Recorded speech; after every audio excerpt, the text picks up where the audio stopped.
So we have a plethora of winter storm warnings and watches out for parts of Texas, New Mexico, parts of Colorado, southern Kansas, all of Arkansas, a little bit of northern Louisiana, a little bits of western and western Mississippi, Tennessee, and little clippets of Missouri, Illinois, most of southern to central Indiana, a little bit of Ohio, and most of Kentucky as well. We have another winter storm that could be going on in the Pacific Northwest. As you see, we have winter storm watches and warnings and some ice storm warnings up there. Some high wind warnings and watches and warnings all throughout Nevada and California.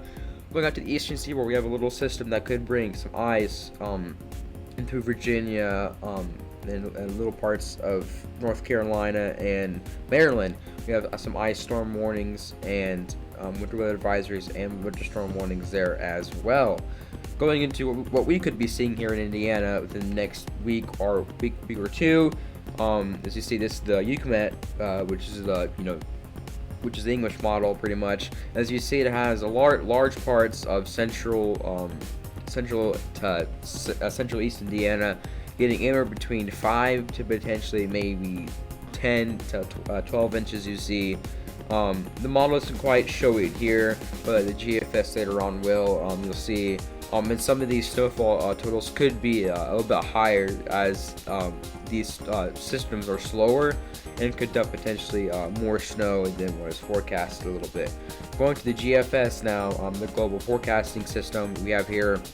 It's looking like we're getting some lake effect snow, some areas near South Bend, maybe Elkhart, getting 1 to 2 inches up there. As you have these systems that are slowly starting to move in. This is 18Z, this is the 12th, starting to move in the next week as you see.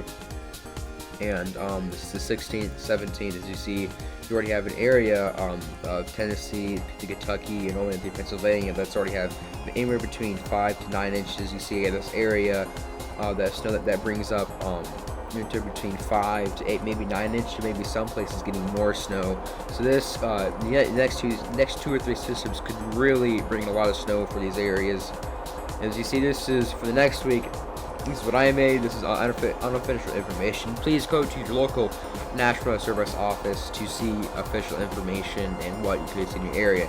So you see in this outlined area, the white outline area, you can see 0.5 to 1 inch possible. That could very well change as well. And the 2 to 4 inch possible, this is within that first system the next week.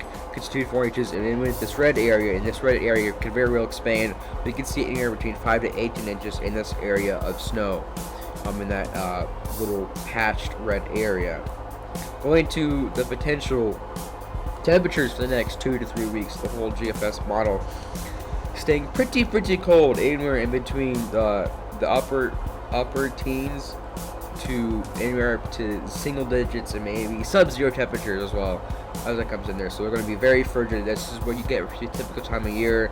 You get very typical cold temperatures, maybe sub-zero temperatures. That cold snap could snap soon enough as we could creep into upper 20s to lower 30s, and with the weeks after this as well, hopefully. If you enjoyed this update, make sure to like and subscribe. And share if you enjoyed the video. Make sure to follow us on Twitter at weather_sky to get more info and updates. And thank you for watching the video, and stay safe throughout these coming up weeks. Have a good night, y'all, and see you guys next week.